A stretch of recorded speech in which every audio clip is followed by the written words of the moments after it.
Welcome back into the Lads Talking Footy podcast. It's me, Jordan Tana, here with the General Green Tick, Sam Whitaker, and we got a special guest today. We've got the Stig in the building. Who's currently microphoneless at the moment. So what we'll do is, do you want to take your helmet off? What we've been doing is we've been obviously running. Take it off and we'll...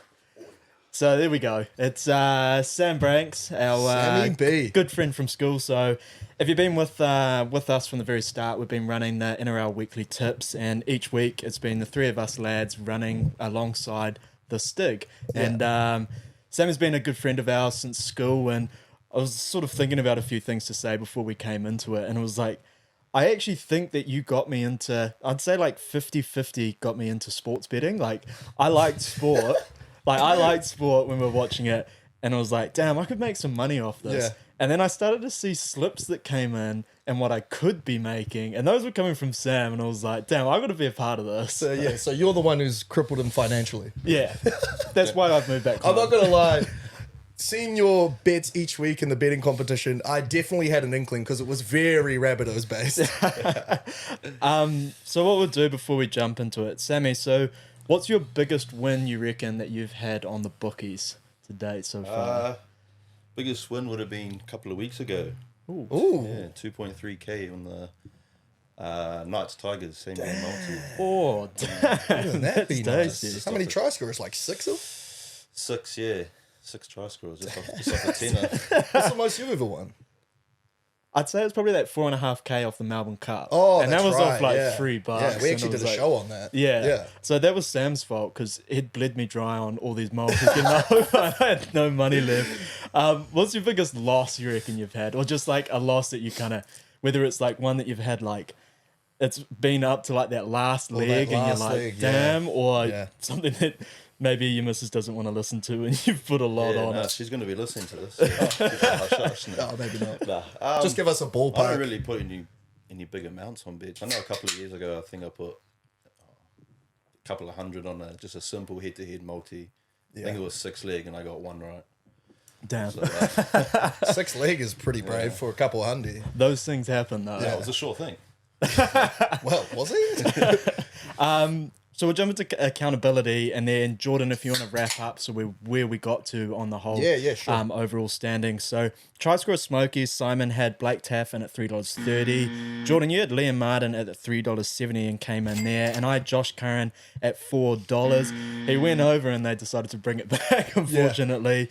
Simon, Warriors head-to-head at $2.30. Jordan, you had Manly head-to-head at $1.23. Great odds there. And I had the Saab into Manly -4.5 at a W money, went up there. Sorry. Try scorer Trivector, first one for the season. Yeah, I was thinking that. Yeah, Saab, Pat, and Cam Pereira, and at $5.69. Well done. As for tips, 5 for 8 for me. Went wrong with Bunnies, Warriors, and that pun I had on the Cowboys. I could have kick-flipped it, but I decided to hold on to it and hope that they came through. As for best bets, Manly head-to-head, Knights head-to-head, Sharks head-to-head. All the cringe ones came in.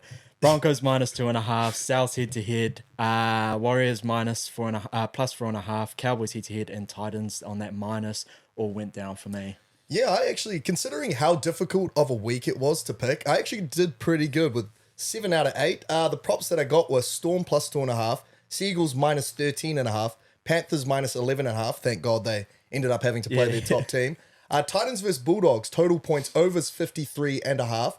Bulldogs with a few late tries helped me get over there, and Sharks -6.5. So I think, what is that, 5 props? Yeah. So that's some decent money to be made there. Nice. How'd you go this week, by the way, just out of curiosity? No good.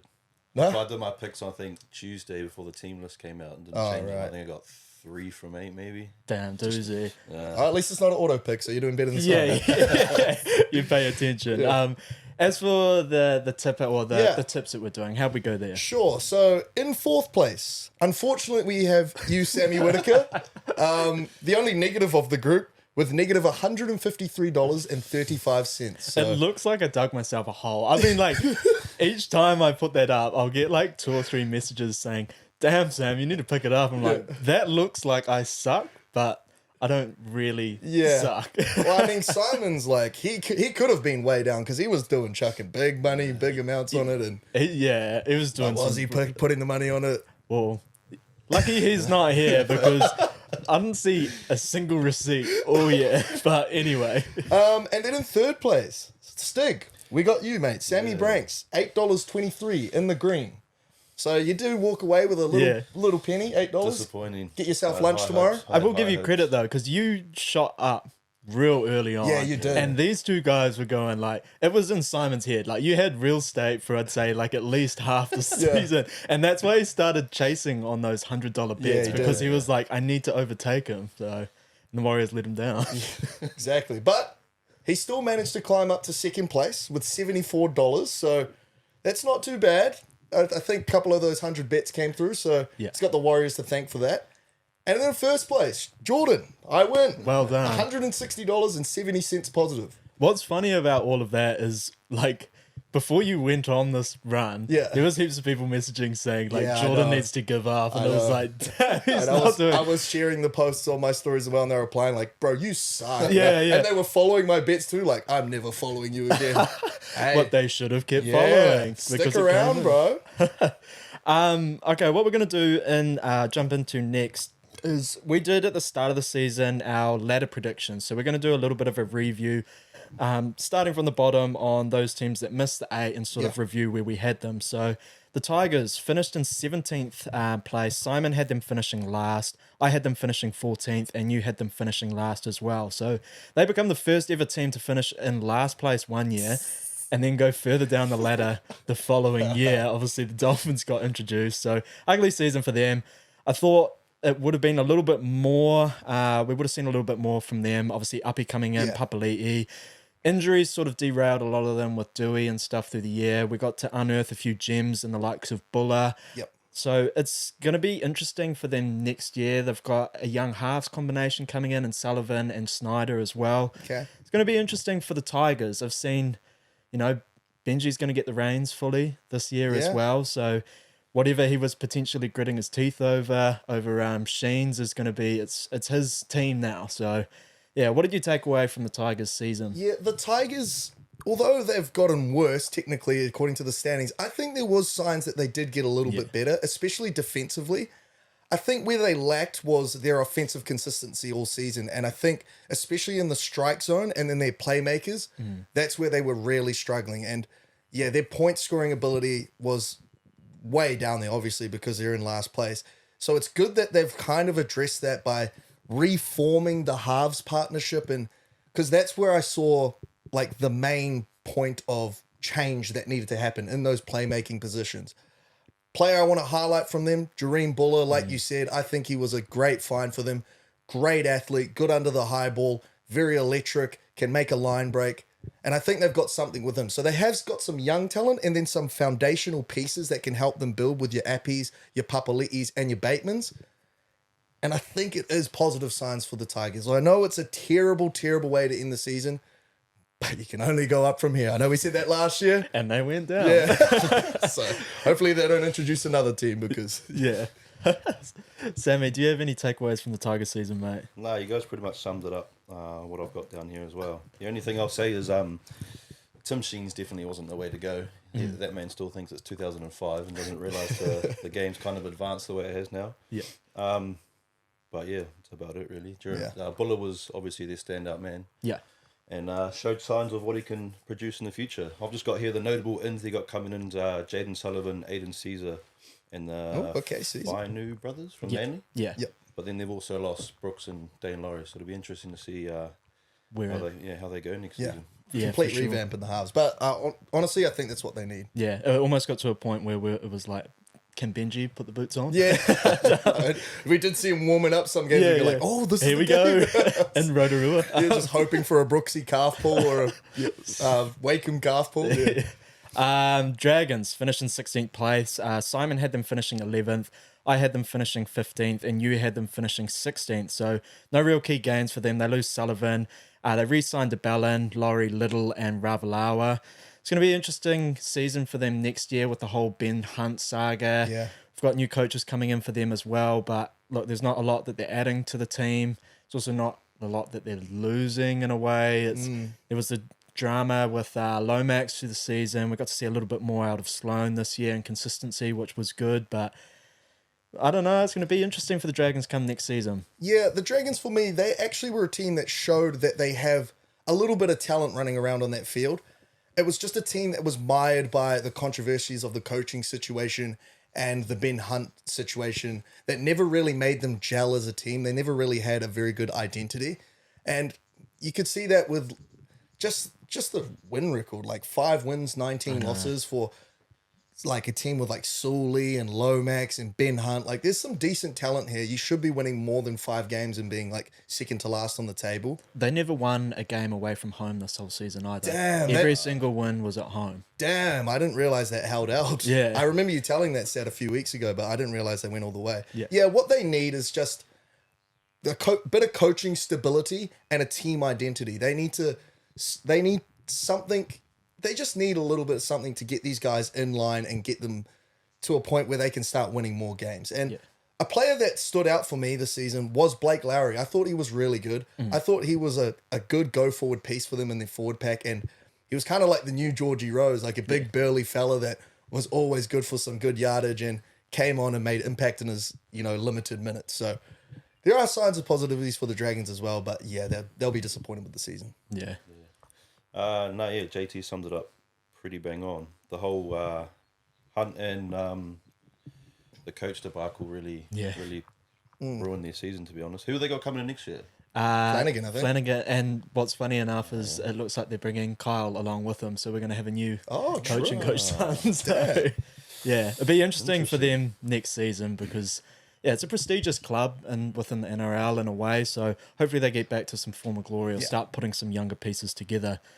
Bulldogs finish in 15th place. Now, all 3 of us had them finishing 9th this season. Obviously, Stephen Crichton comes in with Jamin Salmon, Blake Taff, and Bronson Cherry, which I'm really looking forward to. Losing Averillo and TPJ.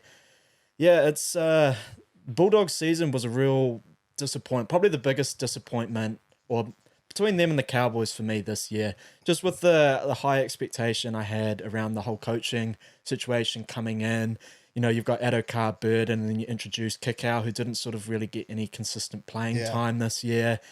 Reid Marnie was just trying to always do too much and then obviously the way that the Bulldogs finished the year, it's a shame, but they seem like they're dedicated to building this club. Like really dedicated to building this club. They're spending money. Exactly. Lots of money, whether they have it or not. Whether they've got pubs money. So it's going to be interesting for the Dogs next year. Definitely a team to keep an eye on, especially what they continue to do over the off season as well. Crichton, where he's going to play, whether he's actually going to be that fullback or he's going to be in the centres and give Blake Taff. You've got Bronson Cherry coming in. Yep. Paul Alamonte looked great at the start of the year, but started to fall off a little bit. It's a lot to like about the Bulldogs. It just didn't come together. And a lot of those names you're saying are young, exciting players. And in the first half of the season, you could see that was sort of what this team's success was predicated on. They were really a momentum team. They were really exciting to watch when things were going well. But I just think, unfortunately for them, a lot of injuries came at around that midpoint of the season, and it really derailed them. So as a team that's exciting and young, that works off momentum, it's hard to get when you've got a lot of your star players and your key signings that you've spent that money on out of the contest. So I think for them, they just need to, they've got all these guys coming back or coming in, like your Stephen Crichtons. They just need to be healthy. Really, that's it. I know it's pretty vague because they looked really bad at some points during the season, but I think with this team fully healthy and everyone sort of linking and gelling and understanding each other's roles, they can find some success. And I think they will be closer to where we had them projected next year, this year. So a highlighted player for me was Jacob Preston. I thought he was really good this year. A rookie, I believe? Yeah, so he will be up there in the Rookie of the Year contest. His work rate was amazing. And apparently all the signs, what people are saying coming out of the club is that he's a good leader. They've already said that at he's his young going to be a age. potential captain moving forward. So, He's got all the makings of a good talent to build around in that forward pack. Sam? Yeah, when you have that many injuries in a season, you can't expect to do well. To push for an 8 in a competition that's so competitive that they're in. And when you lose 66-0 in a game, things aren't looking good. Yes. What have I got here? That's about it, really. Yeah, that's fair enough, to be honest. Don't have much to say. No. Yeah, you got the dreaded third spot. The only thing that will be interesting for them next season is who dons that 7 jersey. I know they chopped and changed Burden last year. To me, he's that gun 6 for them, and he's sort of got to be that guy, but they just need someone to complement them and get them around the field. Titans finishing 14th place. Simon had them finishing 15th. I had them 16th, and you had them 13th. Des taking over. No key gains, but a lot re-signed. So we had Tanner Boyd, Tino Fafita, Campbell, Brian Kelly, Cam Pereira, Randall, Philip Sami, and Sam Verrills. Nearly all of them until 2026. So the Titans have gone and invested really heavily into their young sort of core within that team. Getting Fafita, getting Tino back is huge for them. I hope Campbell manages to bounce back and we get to see maybe a little bit of experimentation. I'd mentioned it a little bit earlier in the shows with... Brimo moving to centre and Campbell moving to fullback. I really like that. I just want to see more minutes for Jaden because as good as Brimo is, and he's a state of vote player, which is wild to say, Campbell's that guy for them moving forward. So as long as he can stay healthy and it's sort of safe enough with his little frame to be doing that kind of stuff, I hope we see that. It's going to be interesting. There was a lot of noise around Ben Hunt going there as well, and he wants to go to a Queensland team. All of that sort of started to settle, but for them moving forward, I do really like what the Titans have started to build. And again, Tanner Boyd only being signed for 1 year. If they don't get Hunt this year, they're going after it the next. Yeah, and they do need something like that, like just a level up in terms of their playmaking. I thought this year they had some of the best attacking moments throughout the season. Like their left side was elite at points of the season. They just left a lot of contests out there, especially early in the season, just with their absolute lack of defensive consistency. Like, I don't know if you remember the first half of the season, they were just known for blowing 10+ point leads every week. It was wild. So a really disappointing season considering the talent that they had and the potential that they showed. But it's little tweaks that they can make to their roster in the offseason that could really get them over the hump and really get them into the top 8, maybe even 4 if they make the right moves. I think as well as, some hard-nosed, maybe like veteran forwards. Yeah. Because there were some times where I just thought, when Aaron Clark came in and like they mixed around the team with some more like just like stoic defensive types. Yeah. I thought they actually showed up and they had a real good game against us. I know they beat the Cowboys at one point. I thought, hey, this is actually working for them. So I think if they can sign some players like that, they could actually, strengthen that forward pack just a little bit more and help them get to that next level. A player that I wanted to highlight from them, David Fafita. He was a monster all year. He was sensational. By far, the Dally M second row of the year, in my opinion. Him and Kieran Foran, beautiful combination, unlocked his true potential, which, we had been kind of bagging David Fafita for a few years, saying that he's not opening up and getting involved as much as he should be for someone with his size and strength and his damaging potential. But this year, Kieran Foran really made him get the most out of himself, and that's why that left side was so good on attack, like I said. So, yeah, Titans have got some good pieces. It's good they've invested into their young core, and I can see them going up from here. I'm glad that you highlighted their Kieran Foran impact. It's great to see that Manly's spreading joy to everyone in the league. Yeah, well, it's getting hat-tricks too now. So yeah. There you go. Yeah, Titans, they're going to be one of the most young and exciting teams in the comp, below the Broncos, obviously. Yeah. With Tino leading them around, I think they can. Now they've got him there for 10 years. I think they can make a good run in the finals and the next season's coming up. Cam Pereira burst onto the scene and just pretty much ripped most teams up with his speed. Yeah, for sure. I think they can make the top 8 next year. It's just the question around Foran how many years he's got left. Yeah, I don't know how old he is. I think he's like 34, isn't he? Yeah, I agree. And there was the one thing that we were worried about with him coming into the team this year was the injuries and that. And he did manage to put together quite a few lengthy performances and not too much time on the sideline. Yeah. But it is. It'll be interesting to see how they go because you've got so many dynamic, lethal speed being led around by an old aging veteran. And then Tanner Boyd doesn't look like the most athletic guy in the world either. Nah, it looks like he's ready for the next Hobbiton. Dolphins finished 13th. Simon had them finishing 11th. I had them finishing 17th, and you had them finishing 16th. So Flegler, Averillo, and Farnworth come in for them. No big losses in the grand scheme of things, and a few good re-signings for them as well. Obviously, the key being Hammer.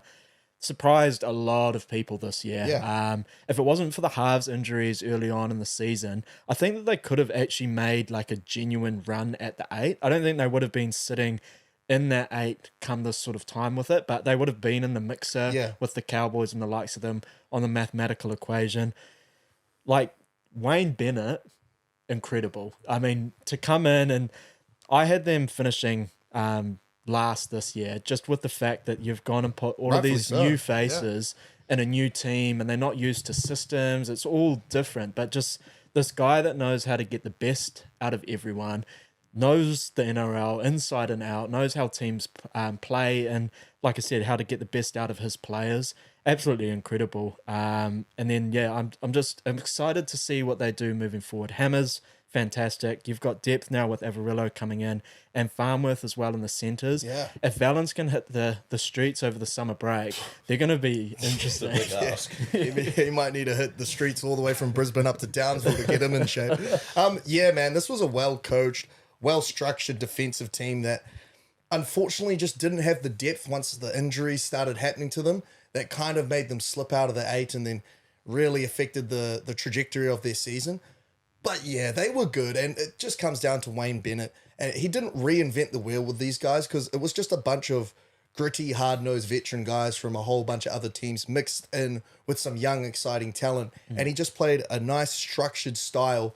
Try not to make heaps of errors, try not to give away penalties, and just try hold on to the ball and suffocate teams until they broke down, which they were having great success with early in the season. But then once the injury starts happening, you get guys coming in, you get new combinations, and that all starts to fall apart. So it's a little bit unfortunate how the Dolphins season sort of ended up, but still, yeah, a lot of positive signs. And what they need to do in this off season is keep investing in that young talent, keep building up those young guys like your Lemuelus, like your Hammer, who's the player I'm going to highlight. He was showing to be an absolute star. For me, the most improved player in the NRL. Yeah. Because he was just a dangerous attacking guy that just sort of came in and out of games and just sparked a moment, but They weren't sure what position he was. Yeah, he was just sort of playing everywhere like a Swiss Army knife.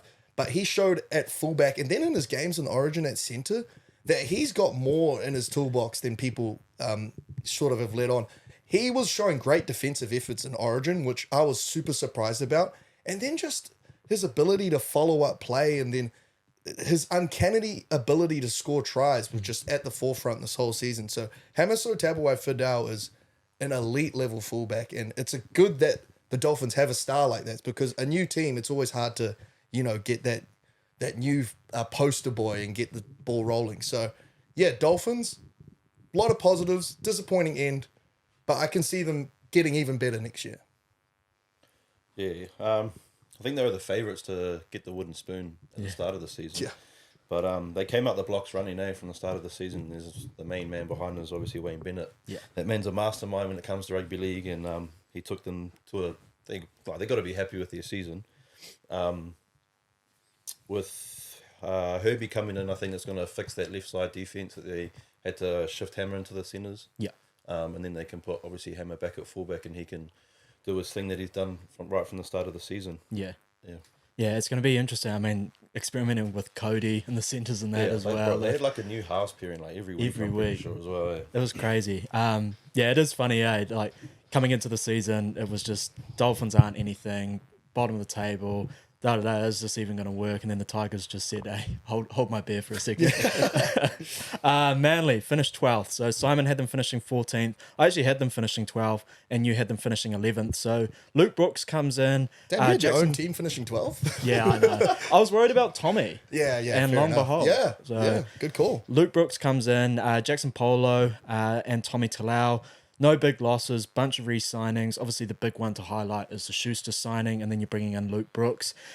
It's going to be interesting. I actually really like this combination between Brooks and Cherry Evans. I think they're kind of maybe not looking at the passing of the guard, but they're sort of like covering a little bit in terms of maybe Cherry Evans' health and stuff, having someone that can then slot into that. Yep. Just a little bit more rotation. He brings a bit more sort of experience in terms of what he's obviously done with the Tigers. Hopefully that doesn't come with what him. he's done To the Tigers.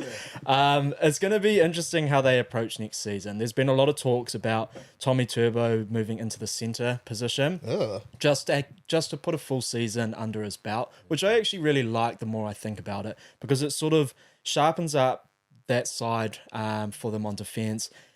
And it's going to be who sort of moves to fullback, whether it's Garrick or what we've seen Kohler lately. Kohler. The last 2 games from him have been absolutely out the gate. And that's what I do hope happens. It's going to be also interesting because then you get Jackson Polo, who we saw early on with the Roosters, what he can do. And I'm not sure if it was form or the reason that he's obviously leaving, where he hasn't sort of been introduced back into that team, because it's sort of just loading up a little bit more on depth. Manly, if they can hold on to Turbo next year and get a full season out of him, they'll be competing for the 8, and I think that's the only thing that sort of let them down this year. Yeah. Another exciting attacking team that was led by the timeless DCE all season. Yeah, they were really exciting, and I kind of was trying to think of holes that I saw from them throughout the season, but it just really came down to some crucial games where they kind of lack the fitness, the discipline, and then obviously it comes under the umbrella of fitness, but injuries as well that had cost them some crucial games that left them in this position here. So, yeah, the only things they really need to change is just get Turbo back and healthy. And then I think because a lot of these, their forwards are very like big, hard-hitting, excitable sort of characters that like an offload and like a big hit. You could do with a bit more veteran presence in the forward pack maybe. And I think that could help them go up and get into that 8 and be a little bit more consistent when it comes to crunch time and getting over the line in these crucial games. So, yeah, the Seagulls were an exciting team at the first and foremost. So it's always entertaining to watch them on a Sunday or Saturday afternoon. It's a good team. A player to highlight. I said his name before. Shut up. Daly Cherry Evans, man. Yeah. At 34, 35 years old. I don't know how old he is exactly, but he was just sensational again. He was very like integral in getting them over the line in some of these close games. I remember a game against the Roosters where he pretty much won it single-handedly with his boot. Always a 40-20 threat. Ran the ball well this year, even as he gets into his advanced age. So, yeah, very impressed with Daly Cherry Evans. Yeah, nice. Yeah. No, you hit the nail on the head there, both of you. With Turbo going down, it's always going to be a massive setback for them. Cherry Evans, like JT said, unreal. I reckon he's got one of the arguably the best kicking game in the comp. Yeah. And he can just turn any 4-pack around and march their way up the field. I like the way Olakwatu played this season. He's a real threat, and with Jake Turbo in the lock position on his defense, he's unreal as well. So they can push for the 8 if they have no injuries, and yeah, it'll be interesting to see as much as I hate them. There he is. I thought Croker had an underrated season as well. I thought he was pretty good. He's he plays off the, like you said, those quick play the balls. He's always up there in support, and we see a lot of sort of second efforts from him as well. Holy Hamoli is just an absolute beast for them. And the kicking game for DCE, I went and watched them play the Warriors this year, and that's the first time I got to finally see them live. When DCE kicks the ball, it's real weird, like the way that he strikes it. He almost puts like a lot of kind of like top spin on it. Like instead of just like a generic sort of punt, he does these like weird kind of like a crossbody and like kind of like swipes it. And if you're like a fullback, listen to this and you sort of know that obviously when that ball's coming to you just end over end, it's easier to judge. Just sort of time it and Exactly. But when it's coming on a weird angle, it kind of takes off differently. And then when it bounces, it just skews off randomly as well. So he seems like an absolute pest. And usually into touch for a 40-20. Exactly, which we see a lot of. Cowboys finish 11th. Simon had them finishing 3rd. I had them finishing 3rd. You had them finishing 3rd. Jesus. I think a lot of people had them finishing 3rd. Jake Clifford comes into them, and Viliame Vailea gained as well, losing Hiku and obviously Talmo as well. Viliame Vailea for them is going to be a really good signing. He's just going to hopefully slot straight into that Hiku position. Another Warriors player that's going to potentially blossom into something hopefully great over in the Cowboys. It's going to be interesting for them next year. I think like you saw a lot of like the whole second year syndrome with the Cowboys, and it was like, why did the Warriors let Todd Payton go, and then got to see just it sort of derail a little bit this year. I think what hindered them was the international season, for one. They had a lot of guys playing representative rugby that then come back into it. They had a lot of Origin boys as well.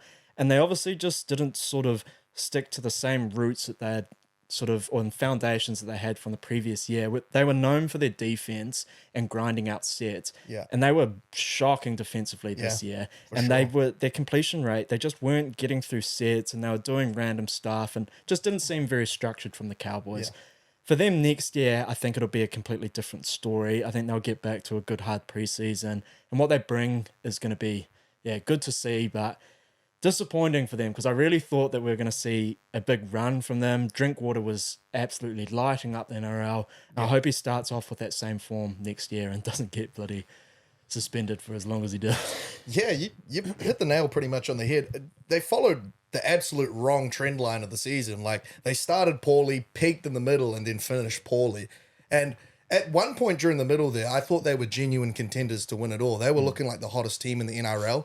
But yeah, they started the season with defensive struggles, and they ended the season with defensive struggles. And any team that gets 66 points put on them by the wooden spooner is not a good defensive team. And it just comes down to their line speed. I found in most of their games, they were really struggling to stop the roll-ons of teams, and teams were getting a lot of opportunities on their lines. They were coming back and having exciting games, and because of their attack and getting opportunities of their own, but you just can't be in dogfights every game, point-scoring shootouts, when you come up against some of these better teams like your Broncos and like your Warriors they struggled with, because we are a pretty good defensive team. Yeah, so the Cowboys just really need to sort it out. That's the thing I got here that they need to improve on, just their defensive structures, maybe introducing a bit more gang tackling like the Penrith Panthers like to do. But my highlight player, you said him before, was Scott Drinkwater. He was sensational, man. His ability to inject himself in the line and do the correct decision to finish off the try-scoring play, whether it be the pass or go over himself, or even to just break open the line by setting up a line break, and then that usually gets finished by a winger. He was just sensational all year, man. He is up there with, I'd say, equal with Reece Walsh in terms of that ability to just inject himself into the line and make things happen. So I was really impressed with Scott Drinkwater this season, and hopefully he doesn't get suspended next year so he can get a real chance of getting Delhi in fullback of the year. And potentially a Blues jersey. Yes, that would be great.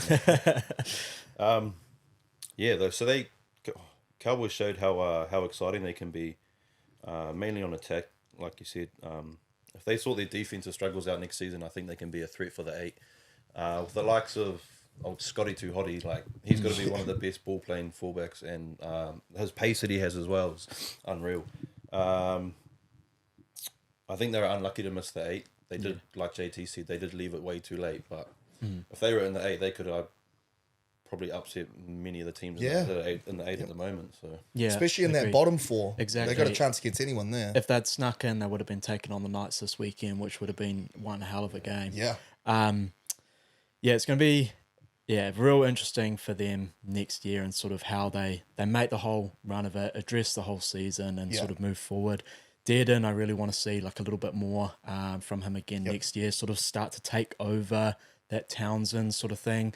Townsend sort of on his way out, so start to see that team sort of shift over to his side as well. Eels finished in 10th place. Simon had them finishing 4th. I had them 10th, and you had them 6th. Oh, so nice. no losses other than Hodgson retiring. No gains for them either this season. Bunch of them all re-signed. I think for the Eels, they had obviously the debacle with Dylan Brown through the season. There was an extended period of time where they dropped some games and around that. And then they kept themselves in the fight for the 8. And then you have Mitch Moses go down, and it sort of just derails a lot for them. Yeah. There was a lot of controversy around Gutho at the beginning of the year. I hope that's sort of gone now, and they'd sort of focus on that 9 role and the centres for them as well, and a little bit more consistency on the wings. Yeah.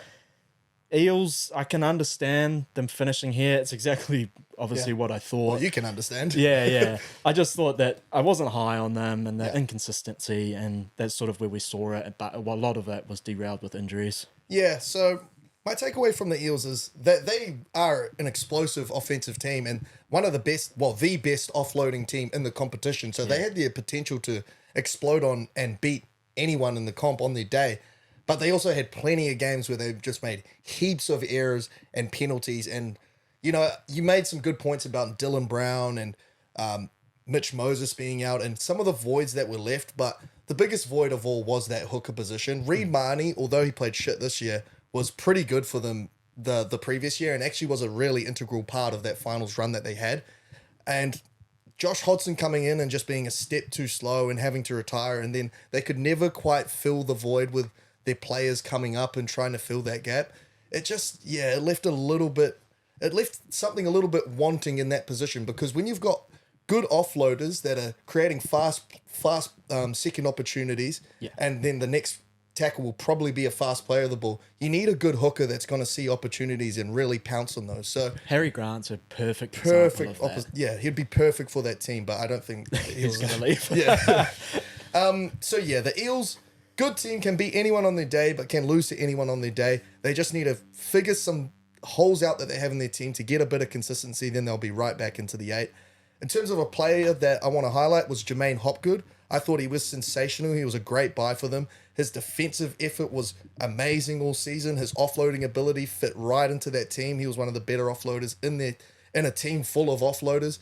And he just always put his hand up for hard hit-ups and was just a busy guy, evident by his fantasy numbers. He was such a good fantasy player this whole season. So Jermaine Hopgood, I just want to see him grow from here, and then there's probably Origin in his future as well. Nice. Yeah, so how you go from a grand final to not making the top 8 the next season is fucking mind-blowing in my opinion. But they showed they can run with the best teams. Like, they got 2 up against the Panthers in both regular season games. So Moses showed why he's one of the best halves in the game, because he's got another unreal kicking game. Yeah. But with losing Marnie, I think that kind of was a big loss for them. You bring in a 33-year-old hooker on the back end of a Curry, you're not going to get a hell of a lot out of him. Yeah, and he's had heaps of injuries too. Yeah. And then, like JT said, Jermaine Hopgood, his offloading game is almost up there as one of the best in the comps, and they need to capitalize with it and whatnot. But my question is, if they don't make the 8 next season, do you start to look at Brad Arthur? Yeah. I don't know if it's Brad Arthur. I don't know how much he has involved in the recruitment of the team, sort of how much control he has over that, other than just sort of what he's got to do. Because, I mean, there's not a lot he can do with Wonga Blake and those type of guys when you're having to throw them in. And he was, he was derailed with a lot of injuries. So I do, like you said, next season, he might be getting a pat on the back and saying, if you're not in the 8 next year, then your job's on the line. It might not be like a come round 5, unless they go 0 for 5, that we're looking at it. But yeah, it is actually something to think about. It's honestly the way it looks next year. Like, if they don't make the 8 and they just miss out, and it was kind of like an interrupted season with injuries and all sorts of other things like it was this year. Like, I'm not saying they had a good year by any stretch of the imagination, but they still showed signs that they're right there in the mix as a highly competitive team. So if it kind of looks like that again next year, then maybe he'll be in the hot seat the following year. But I think he's probably safe for just one more year at least. I do like that you brought up as well that they own the Panthers, because I'm not sure if you saw the Panthers' recent video that they put out on social media. Yeah, I did actually. And it's literally said, they cut the clip to the Eels and they said, "We rule the West." Like, really? Bunnies finished in 9th place. So Simon had them finishing 7th. I had them finishing 5th, and you had them finishing 5th as well. Wyden signed for them. They're losing Cartwright, Liam Knight, and Taff. I mean, the whole Wyden saga is just continuing now with the Rabbitohs saga. It's going to be interesting to see how they play him next year. Floating around the idea of putting Latrell at centre and Wyden at fullback, just, I don't know what the hell you're thinking. Yeah. There's a lot coming out today that I saw in terms of the Raiders saying that they had tried to get Wyden to play fullback for them the last 2 years, and he'd been refusing that. So maybe Wyden's a bit of a gun at fullback in training or something. Yeah. But it's going to be interesting because, I mean, you're going to jump in on the whole Lockie Ilya, so I won't take too much away from that. But I think we need to figure out where the balance lies within the Rabbitohs. Yeah. Wyden coming in is going to shore up a little bit more for them on defense and just a little bit more skill out on the edges. But disappointing end for them to the season because I really thought they were going to make a run. No, 100%. I've got it written down here that they look like one of the most lethal teams and genuine contenders in the first half of the season. Like, shamelessly, I put $10 on them to win the whole thing because I was like, no, these guys are looking really good. And was it at $1.23? Nah, it was still up there. It was when they were just starting to climb. So I was like, hey, their value's all good. Yeah. But obviously not. So that was a donation. But yeah, it was until Origin where injuries riddled the team, and then after that, dissension crept in, and the wheels well and truly fell off. Like, they were up around like 5th, right? Yeah. They were 4th or 5th floating, for a lot of the season. And then, after all that stuff started coming out and the Origin ins and outs and the injuries that they were having with Latrell and whatnot, it just really started falling away. And then even when the pieces started coming back, because of that dissension, they just could never regain that attacking flair that they had. And their offense honestly stalled from what used to be like the elite left side, and even started integrating the right side with Kolomatangi going over for tries and whatnot. But it just all fell away. So really disappointing for the Rabbitohs. In terms of a fix, I honestly think they just might need to revitalize the culture with a coaching change or something like that. I know that, what's the guy's name? Demetrio? Yeah. He has been all right. I like what he was doing with the balanced left and right side sort of focus this year. But if you've lost the voice of the team, it's hard to get it back, man. So I think maybe that's just what they need, just a change of voice to change that culture up and get them back on track. In terms of a player I wanted to highlight is Campbell Graham. I thought this whole year he was defensively so good, and he was injecting himself into the line and straightening at perfect times when it came to getting in the strike zone and scoring tries early on in the season. He was a real revelation for them. Unlucky to not get an Origin jersey outright. Yeah. Because of his own injury problems and stuff like that. But he'll definitely be in the mix come next year. And a defensive weapon that any team could use. Nice. Here we go. If you're listening to this, Sammy's a Rabbitohs fan. I've been to almost every single Warriors home game this season, but I missed the Rabbitohs game because of that weather. That man right there was sitting out there, jersey on. Yeah, I got fair few abuse yelled my way with me, and my missus told me to shut up because she thought we were going to get beaten up. Nah, I don't know where to start with these guys, they put me through some dark times. No, they were. I think. Well, now you know what it's like to be a Warriors fan. Yeah. Up until this year, I think they were 4th favourite to win the comp right at the start. For being a deadly threat to the comp for a decent amount of time, and then this season has to be put down as got to be one of the disappointing seasons in recent time. To be first at round 11 and miss the 8, 16 rounds later is fucking abysmal. They got a team just riddled with talent. They got. But like with most teams, injuries and suspensions, they failed to be a threat known to be. Walker played how Walker plays. He had, I don't know how many try assists, but he played how he plays and managed to get himself a Blues jersey for it. Like JT said, Campbell Graham had a really good season and was unlucky to not get a Blues jersey as well. As for Lachlan Ilias, get that fucking man out of my class. The amount of errors he has is unacceptable for a top level game. Like he'll kick it out on the full. He's got at least one kicking error in his game. And his decision making is just so poor. With Wyden coming in, I actually expect him to go in the halves, and I expect them to drop Ilias. Yeah, we've talked about this. I've seen rumours that they want to put Latrell in halves as well. So. What? I don't hate it, honestly. I don't know how that would work, but he does love a skip ball. So I think he would play kind of like how Cam Munster plays, just plays what's in front of him and has more of a running game than a kicking game. Yeah. One player I want to highlight is Tallis Duncan. I think he's one to watch this. In the future, he's a young guy coming up, and he's good player. So who's the young winger as well that they had? The rookie, is it Munro? Tyson Munro. Tyson Munro.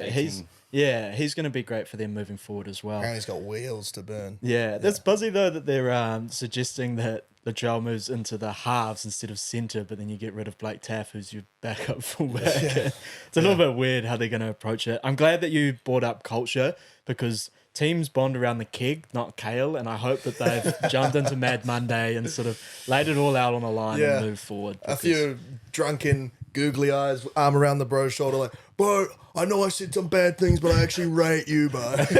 You're a good player, bro. Well, we've seen what Latrell and Fox get up to in their off season, so Oh, we would see a Jesus. bit of that. You see the game in the weekend when Sam Walker scored and he got in that little scuffle with Oh, Kurt. yeah, yeah. Apparently he was yelling, enjoy Mad Monday, and then fucking ran away and hid behind Yeah, the he team. was hiding. Yeah, I saw that. I rate that from Sam Walker because haven't you been back in the top side for like 2 weeks? Yeah, now? yeah. Enjoy Mad Monday, bro. You've been in reserve grade. He'll be enjoying Mad Monday after this weekend, don't worry.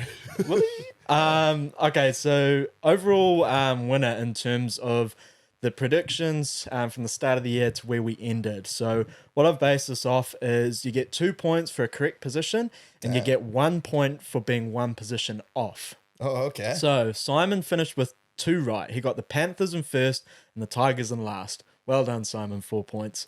I finished with 4 right. Got Manly, the Eels, the Sharks, and the Panthers. Finished with 8 points. You finished with 1 right. You only one you got right was the Tigers in last place. Sheesh. Now we move into the 1 pointers. I have questions over the point scoring system, but yeah. Simon, he had the Titans in 15th and they finished 14th. He had the Roosters in 6th and they finished 7th. And he also had the Warriors in the top 8. So I'm just going to give him a point for that one. Okay. Yeah, that deserves a point. He was the only one who kept the faith. Yeah, and he was loud and proud about it. So Didn't he have like 4 teams this year though? Yeah, he kept that. He was. like a rotating jersey. He'll probably get back from Aussie and be like, "Yeah, I'm Storm now." Yeah, Melbourne. yeah, after the Knights get booted. Yeah. I had the Dragons in 15th and they finished in 16th. That's actually all I had. And then you had the Dragons in 15th as well. The Titans in 13th and they finished 14th. You had Manly in 11th and they finished 12th. You had the Raiders in 7th and they finished 8th. And you also had the Panthers in 2nd, who they finished in 1st. So that means that Simon finished with 7 points. You also finished with 7 points and I finished with 9. Oh, okay. You happy with that? Yeah. As long as it's not one. I thought you were leaving me on 1 point. I was like, Nah. damn. We're going to jump into the preview now. So finals. Yes. This might be the most competitive like week one that I can remember. There's like tough. you're looking through this and you're looking at like upsets and you're like, are this even like an upset other than maybe the Raiders being like a heavy underdog? So the 2nd place Broncos take on the 3rd place Storm at Suncorp. Now both teams are back to full strength. Not going to go through all the ins and outs. And Pap has been named at 17. I went through the win records obviously last week, but the Storm have won 7 games in a row against the Broncos at Suncorp and have won. The Storm have won the last 7 games in a row against the Broncos, and at Suncorp, they've actually won the last 10 games in a row. This is a doozy because all the stats sort of point towards a Storm victory, but I'm leaning really heavily the other way. I think the Broncos are going to win this one. My best bet for this one is I'm going Cobbo and Warburg, both anytime try scorer, into the Broncos head-to-head at $7.50. Yeah, so you have the Broncos as favourites, $1.58, and the Storm as underdogs, $2.40, with the line sitting at plus 4.5. Yeah, the Storm have the stick over the Broncos this year in terms of the results during the regular season, but I love backing the revenge element of a game, man, and I think the Broncos are definitely good enough at home to turn the tables on those results. I think they've been looking sensational on offense, probably easily the best offensive team in the competition. And then during the start of the season and throughout this whole run, they have shown signs that they can D at a high level as well. So I think the Broncos are gonna have a chip on their shoulder coming home, and I think they could win. It's going to be close-ish, but they could run away with it by a try or two or more. You know what I'm saying? Yeah. So I think they will cover the line at minus 4.5, which is my best bet for the game, and that is $1.95. Nice. Yeah, so I'm going against both of you. I'm going Storm here, eh? I think the Storm will play well with Munster and Harry Grant really dictating the whole game. As for the Broncos, I think they can turn it on from literally anywhere in the field. Yeah. They're a real exciting team to watch. I think the only thing that's going to hinder them is experience. They're a young team, and Yeah, very true. I just think the experience. They're going to come in too hot in a way. That's what I think anyway. They're Hot going like to Reece Walsh. they'll rely a lot on Reynolds to get them out of trouble with his boot and whatnot. But with Craig Bellamy and the experience the Storm have, I'm going the Storm. So that's my best bet is Storm head-to-head at 2-4. Okay. Nice. I thought you might have been hanging on to a Bunnies jersey a little bit and gone Broncos. The first place Panthers take on the fourth place Warriors at Bluebet Stadium. So Tungo's moved back into the left centre, Crichton back to the right. Tevanga and Walker, the Ball Bros, get the bench spot for them as well as Josh Curran. Now, a 7 for 10 win rate at Bluebet Stadium for the Warriors, while the Panthers have a healthy 60%. The Panthers have won the last 7 games in a row against the Warriors, and at Bluebet, they've won 3 of the last 4. I think, now when the Panthers have finished on top of the table in week 1 of the finals, they've actually won that game. So 2018 was the last time that the Warriors played in the finals, and week 1 was also against the Penrith Panthers, and they lost 27-12. I think, unfortunately, Warriors fans, I think the extra chance here is going to be a little bit beneficial, and I'm going Panthers to win this. To'o and Crichton, both anytime try scorer, into the Panthers head-to-head at $4.25 is where I'm going. Yeah, Panthers are the favourites, $1.23, and the Warriors are pretty reasonable underdogs at $4.20, with the line sitting at plus 12.5. Yeah, I am a Warriors fan through and through, but I think the Panthers have got this one in the bag. Judging by their first game during Magic Round this year, it was a close contest. Yeah. It was a tight affair that a lot of people said there was some referee shit that got involved and got the Panthers that result. But, that actually single-handedly turned the refs back on their side, backlash from that game. So maybe we have the Panthers to thank for that. But, yeah, I think the Panthers are going to get it done. I don't see them blowing us out because I think we have showed at our full strength we are a good defensive team. And the Panthers, although they can, and they did last week against the Cowboys, and they did a few weeks ago against someone else I can't remember, but they can run scores up, but they would just rather, win 26-0 or 26-8 or whatever. Yeah. They're just a strong defensive unit that just uses territory to apply pressure on teams, and I think it's going to look something similar like that in this game. I've got the Panthers to win 11-20 at $3.75 is my best bet. Nice. Not many teams can beat Panthers at Bluebet Stadium, eh? It's a bit of a fortress there, so I can't see it going any other way. They've got just so much experience and talent in that team, and they're going to be the big favourites to go for that three-peat. As much as I'd love to see the Warriors win, can't see it. I do think the Warriors... Would you though? I do. He's on the bandwagon. Okay, that's good. I do think the Warriors could make a run in the finals if they really put their mind to it. Yeah. But no, my best bet is Panthers 13 plus at $1.91. Ooh. That's fair. Yeah. Sixth place Sharks take on the 7th place Roosters at PointsBet Stadium. Will Kennedy is back. He's not named with the team. Manu is also back for the Chooks. So both have reasonable win percentage at PointsBet Stadium. They actually sit 57% each. The Roosters have won 27 of their 45 total matchups against each other and have won 7 of the last 8 games against the Sharks as well. Ooh. At PointsBet, they've won 4 of the last 5. The last time that they played each other in the finals was 2018, where the Roosters beat them 21-12. I'm going Chooks here. I like what I've seen. I haven't liked what I've seen from the Sharks under pressure all year, and this is a pressure game for them. The Roosters are coming into this off a 5-game win streak as well. Walker has been playing fantastic for them. I actually really like what they're building, and it's going to be interesting if they can topple the Sharks, what they do next. My best bet for them is Mulatalo and Suali'i, both anytime try scorers, into either team 1-12 at $6.50. Yeah, so the odds are dead even. No line to work with. Sharks are $1.91 and the Roosters are $1.91. So the bookies, 365 anyway, has them at an absolute pick'em. Yeah, I looked down the previous results of these teams, and the Roosters obviously are on a run of wins, but I was actually more impressed with the results that I could see out of the Sharks. And then remembering those games, there was a point in the season where I did think they suck under pressure and that's how they crumble in these big games. But they were starting to get some results over the line. It was a pretty big game this weekend against the Raiders. And then I remember a couple of weeks before the Knights game, they had another big win as well. They beat the Rabbitohs comfortably over in Perth as well. The Sharks, they can turn these results over. Once they got over their top 8 hoodoo, they started, getting a few more scalps under their belt. So as much as the Roosters have looked better, have looked improved on offense, I think I'm going to back the Sharks to just get it done in a very close contest. I think this is probably the closest contest of the whole round, in my eyes. Obviously, judging by the odds as well. So I'm going to back the Sharks 1-12 at $3.10. Nice. Yeah, this is the toughest game of the round to pick a winner here. I like the way both teams have their forms coming into finals. Yeah. The Sharks had a good win last week against the Raiders, and the Roosters, yeah. Still hurts. No, I think they were the right team to get that last 8 spot. They deserved it. They've finally figured out their attack, and with Sam Walker back, it's made a huge difference. Points bet will be rocking.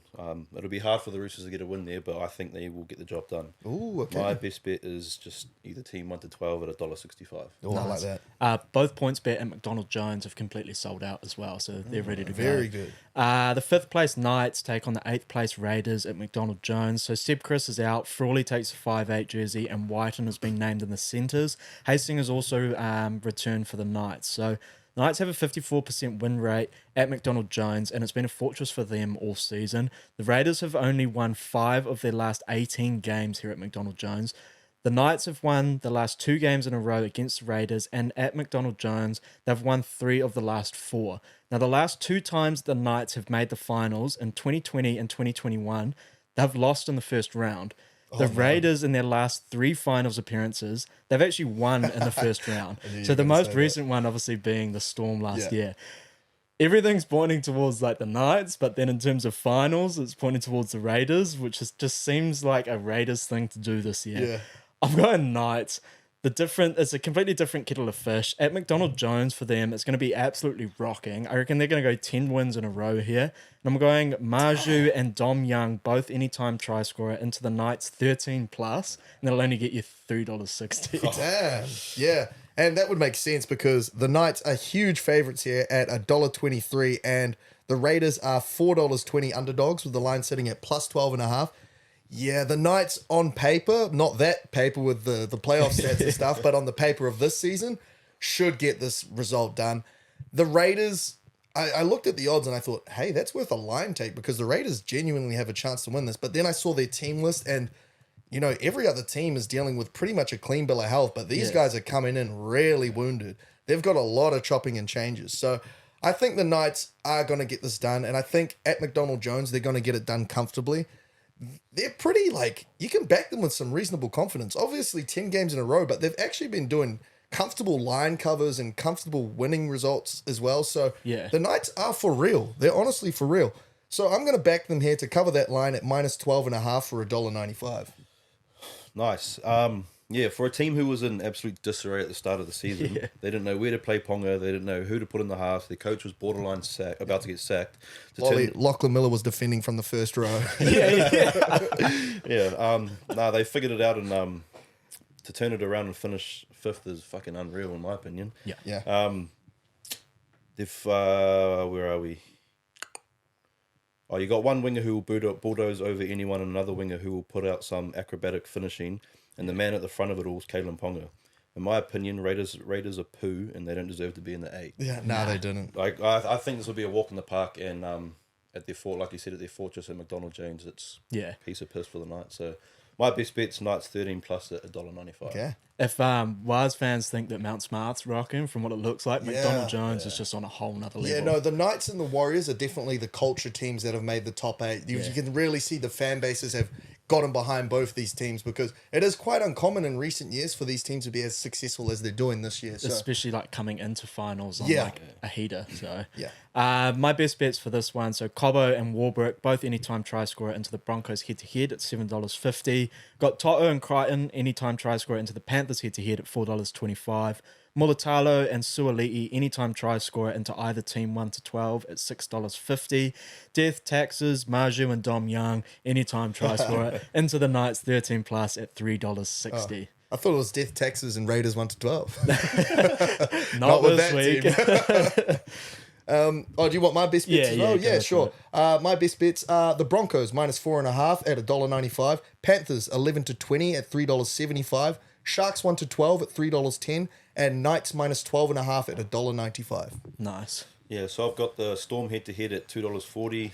The Panthers 13+ at $1.91. Either team 1 to 12 in the Sharks Roosters game at $1.65. And then Knights 13+ at $1.95. Nice, tasty.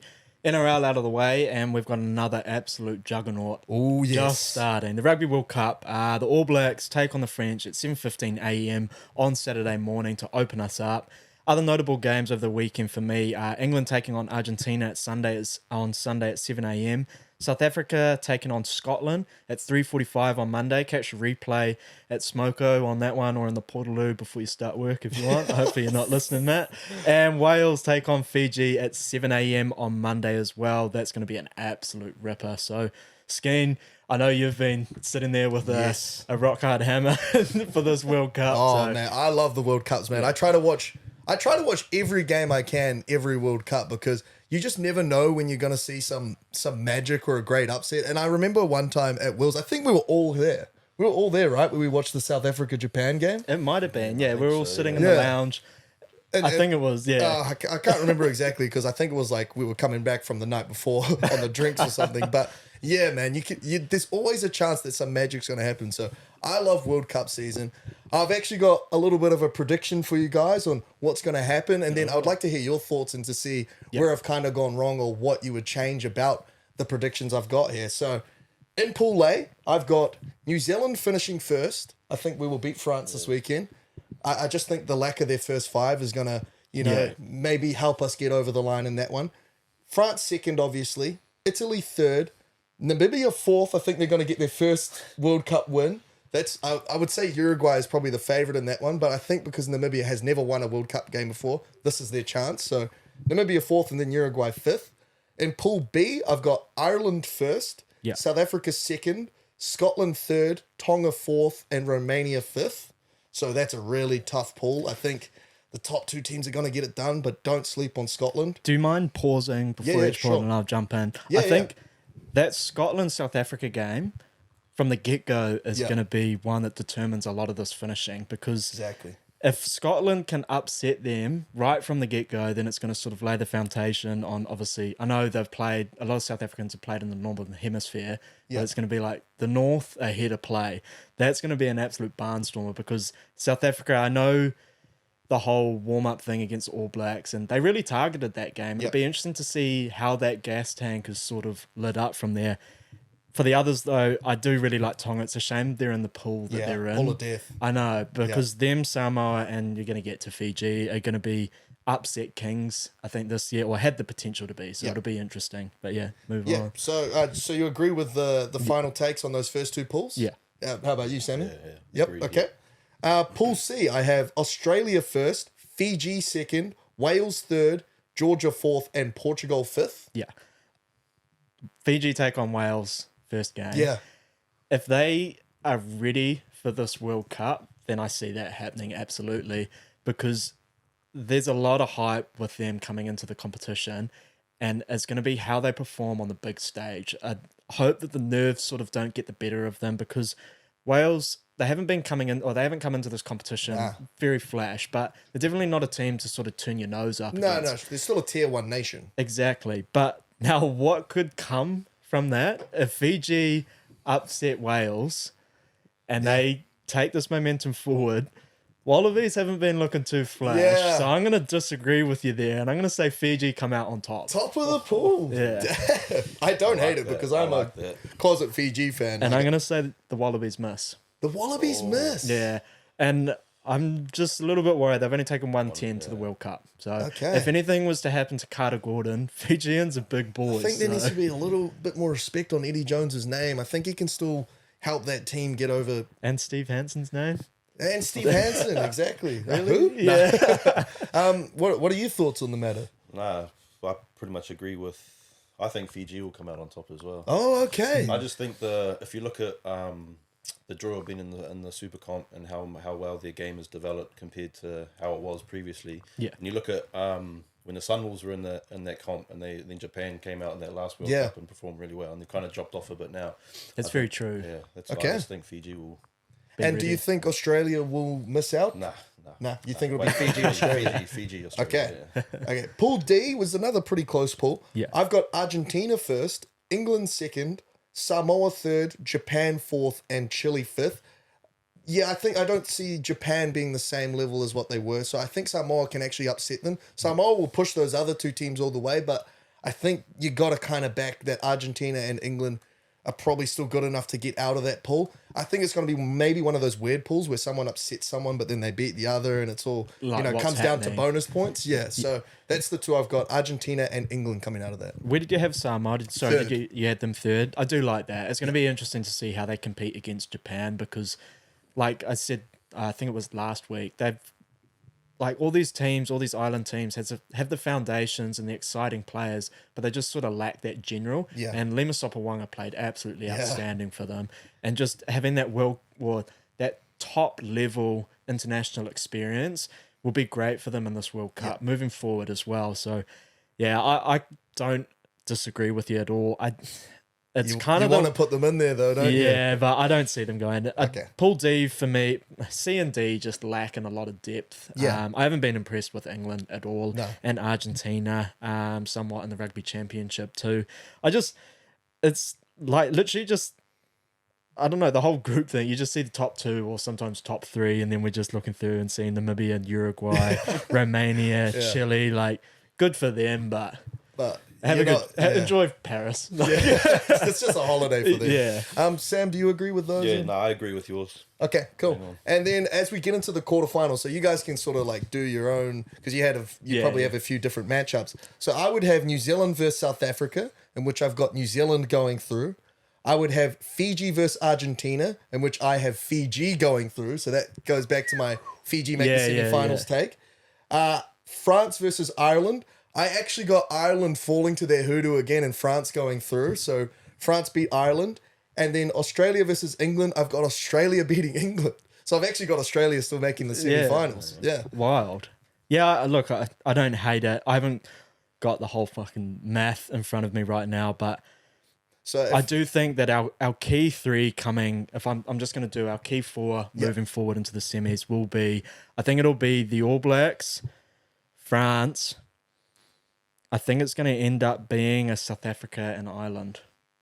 I think that works out because it doesn't work out. Oh, it doesn't work out. No, We're all on the same pool. So it would have to be. they cross. So I'll do your quarterfinals. You would have had New Zealand versus South Africa. Yeah, which I'd see New Zealand coming out of. Yep. And then you would have you had Argentina over England, right? Yep. So you'd have Argentina versus Wales. Which I'd see Argentina coming out of. Argentina. And then you'd have France versus Ireland. Damn. Yeah. See, I'm going to say Ireland. Ireland would come out Okay. of that. Just the lack of 10 for the French. Yep. And then you would finally have Fiji versus England. Which I'd have. It's not cut and dry. They've done it already. Yeah. You got Fiji? Yeah. Okay, yeah. So our semi-finals look probably a little bit different here. So then I would have New Zealand versus Fiji, in which I've got New Zealand going through. Yeah. And France versus Australia, which I've got France. So another New Zealand-France final. Yeah. You would have New Zealand and New Zealand Ireland. and no, it would be Argentina.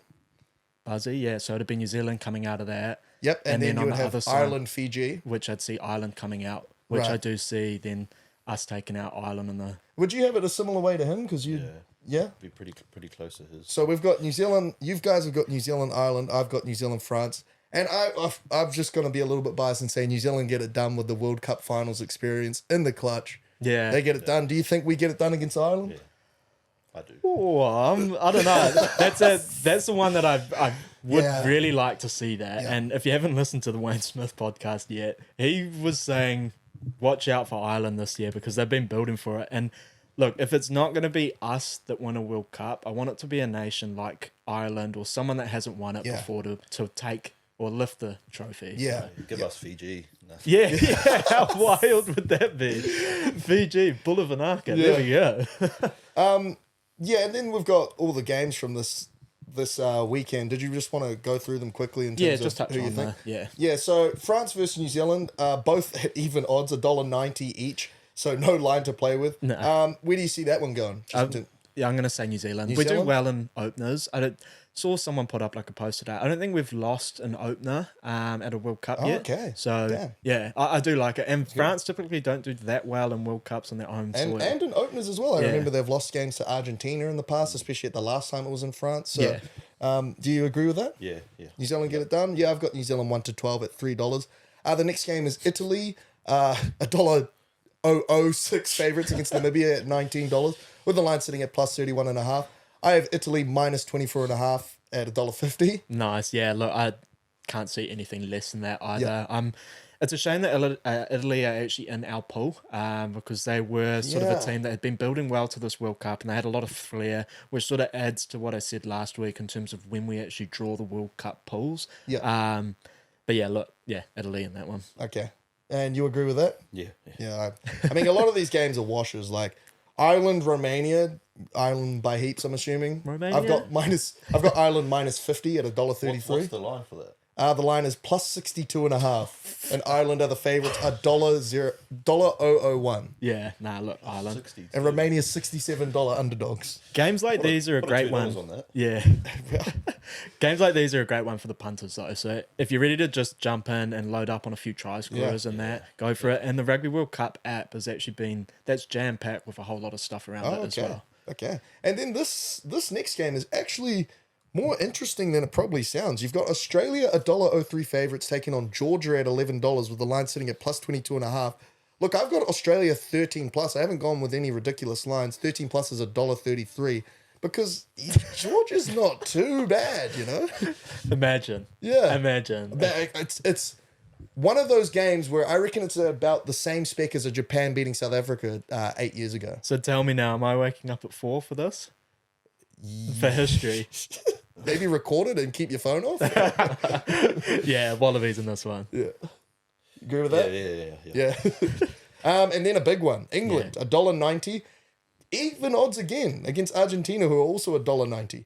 I've gone Argentina in this one, 1-12 for $2.50. I think they're going to shock England. England has not been impressive lately, and I think Argentina will carry more momentum and confidence of just being in World Cups because they usually show up in World Cups. Yeah, I'm going to go the other side of that, though. Okay. I just think that the disappointment of losing to Fiji the week beforehand, it's been a lot of... Bit of a wake-up call. Yeah, they've copped a lot of flag in the media and that leading up to this as well. Eddie Jones, for some reason, is ripping into them. I think he forgets that he was coaching them beforehand as Not even long ago. Yeah, so... yeah, I think England will get this one here, and then we'll see that, like you said, that play on points moving forward.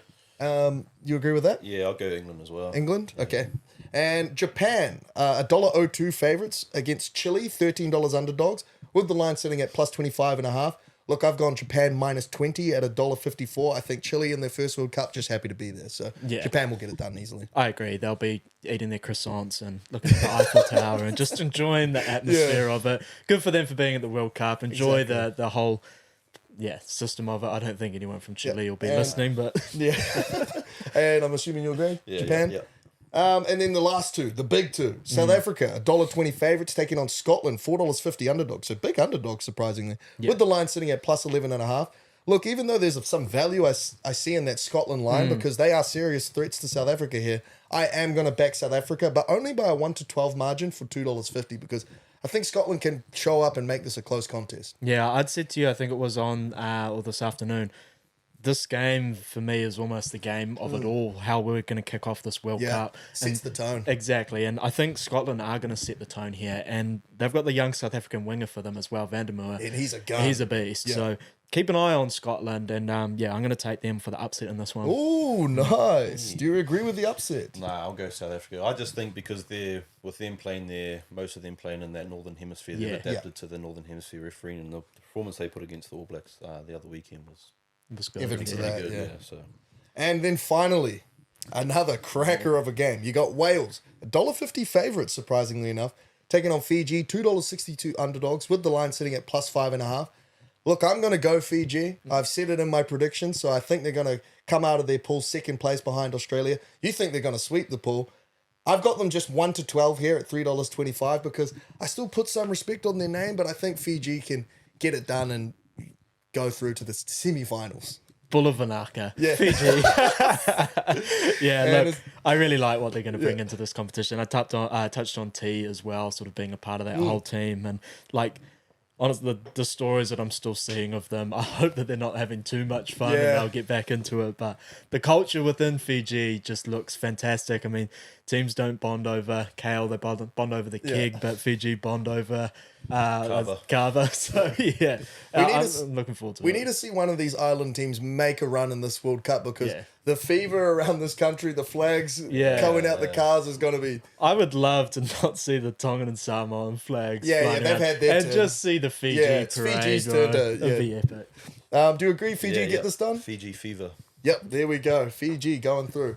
So did you guys want to touch on anything more of the World Cup? Nah, look, I'm pumped for it. I touched on the Rugby World Cup app. They've got like a little fantasy thing within that as well. can So pick, yeah, if you I saw do that. like that, jump in with there before it all starts. But I'm super excited for it all. Yeah. So I've got a couple of mates that are actually over there at the moment. So keep an eye out on the story. I've said to a couple of them, just send through stuff of like the atmosphere and Yeah. what's going on. So hopefully they're not indulging in too many beverages and forget along the way. You know who you are. But yeah. I'm really looking forward to it. Yeah, me too, man. But now, speaking of France, we actually had a UFC event in France on the weekend. I was wondering when yeah. I was watching that, I was thinking they're going through and highlighting all the stars that are at that. I didn't manage to catch any teams that went along to it, but I was wondering if any. Yeah. You didn't know if any teams or someone was there. Because I only managed to catch this main event, so I didn't I was actually. hoping we'd get to see like the All Blacks or Yeah, something. And yeah, be like, exactly. There they are. Well, I don't think the UFC really is aware of like rugby and stuff because I remember They when do they the had league though. No, there was one time where they had Nathan like an Cleary. Australian. It was like Bam Bam and some other was Australian, Nathan and then they Cleary. pulled Nathan Cleary into Yeah, the yeah. shot, and they didn't give him a name tag. I was like, oh, that's Nathan Cleary. That's the best NRL player. That's the biggest chin. Yeah. So unfortunately, I didn't see any of those guys, but Cyril Gahn did get it done. One beat Sergey Spivak by round 2 TKO, so perfect pick by me, and then we also got the pick right. So there we go. Who says we don't know UFC? Amazing performance by Gahn, dominated from start to finish. 109 significant strikes at 70% accuracy and only 2 rounds at heavyweight is kind of insane. So he kind of put a clinic on him, really. Great body work, taking advantage of Spivak's very high guard. Used his eyes really well to feint, like he was looking down at the body because he was doing such successful body work that Spivak was reacting really badly to his eye work and him kind of changing levels just with his eye line. And that was giving Gahn all these perfect opportunities, and he was taking advantage of them perfectly. And my theory is because Spivak was really not so aggressive with the takedown defense and stuff like that, or the takedown offense, sorry. Yeah.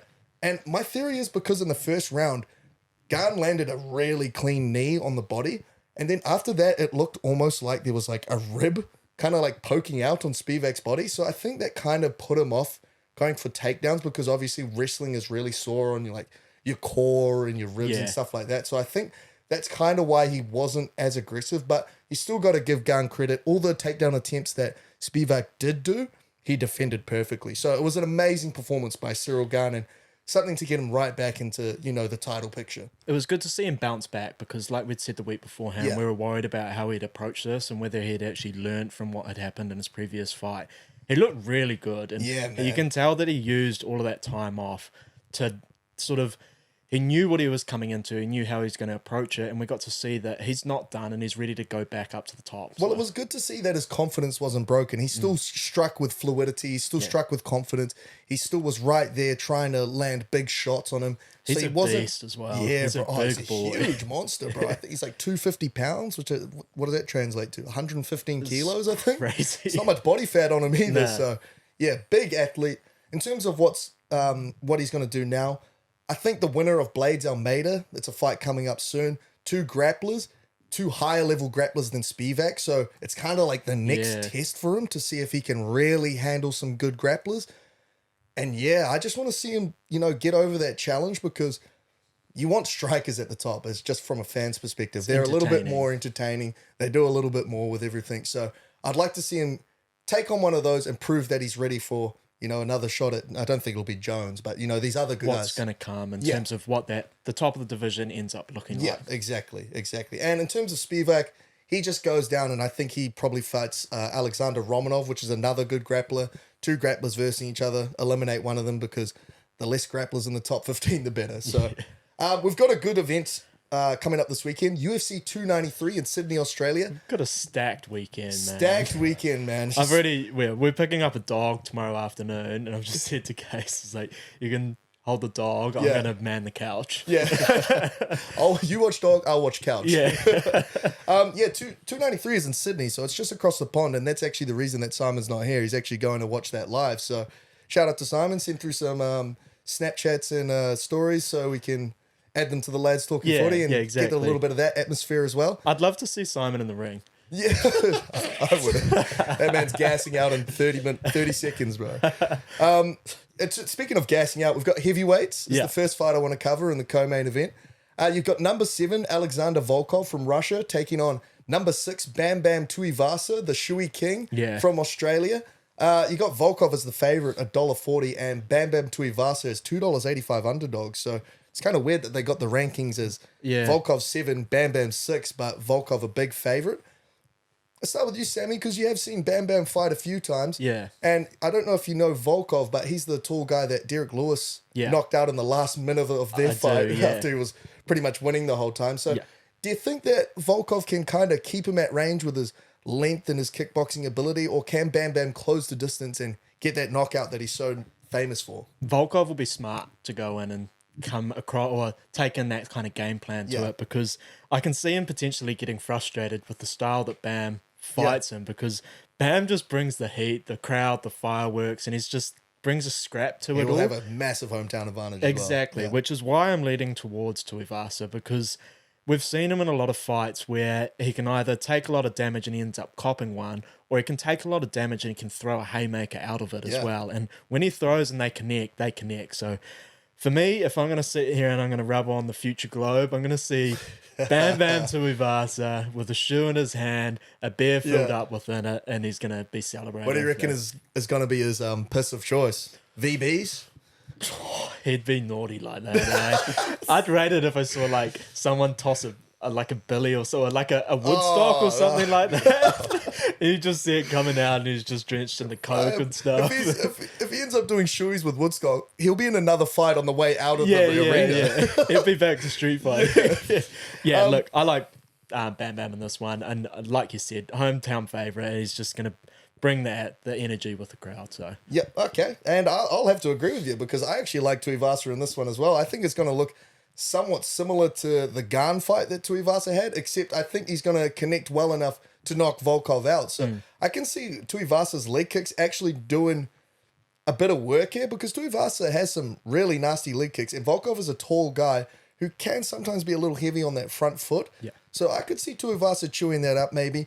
I mean, smart money is probably going with Volkov, but I can just see Tuivasa connecting at some point after maybe losing the first round. So I've got Tuivasa winning by KO at $3.75 in round 2, which if you add those props together is $10 in value. So Tuivasa by round 2 KO is where I'm going. Do you have a take on that fight?